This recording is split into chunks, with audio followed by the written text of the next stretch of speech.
রাজ্যের বাইরে রয়েছেন মুখ্যমন্ত্রী ডক্টর মানিক সাহা। বিহার সফরে রয়েছেন মুখ্যমন্ত্রী। আজ মুখ্যমন্ত্রীর সঙ্গে সৌজন্য সাক্ষাতে মিলিত হলেন বিহার বিজেপির কনিষ্ঠ সাংসদ শাম্ভবী চৌধুরী। তিনি বিহারের সমস্তিপুর লোকসভা আসনের সাংসদ। মুখ্যমন্ত্রীকে ফুলের তোড়ায় স্বাগত জানান সাংসদ। মুখ্যমন্ত্রী ডক্টর মানিক সাহা এদিন পাটনা মেডিকেল কলেজের একটি কর্মসূচিতে অংশ নিয়েছেন। ওই কর্মসূচিতে মুখ্যমন্ত্রীকে আমন্ত্রণ জানিয়েছিলেন বিহারের স্বাস্থ্য দপ্তরের মন্ত্রী মঙ্গল পাণ্ডে। সভায় মুখ্যমন্ত্রীকে স্বাগত জানান বিহারের স্বাস্থ্য দপ্তরের মন্ত্রী মঙ্গল পাণ্ডে।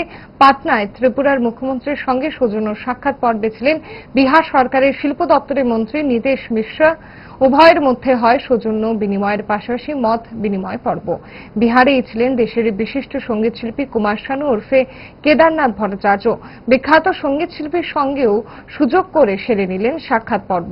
বিশিষ্ট সঙ্গীত শিল্পীর সঙ্গে সাক্ষাতে খুশি রাজ্যের মুখ্যমন্ত্রী doctor Manik Saha. Fast food তো ফাস্ট লাইফের একটা পার্ট, সো প্রবলেম তো হবে, বাট আমার সলিউশন তারা। 5 দশক ধরে গ্যাস, অম্বল ও পেটের সমস্যা একমাত্র সমাধান গ্যাস নল।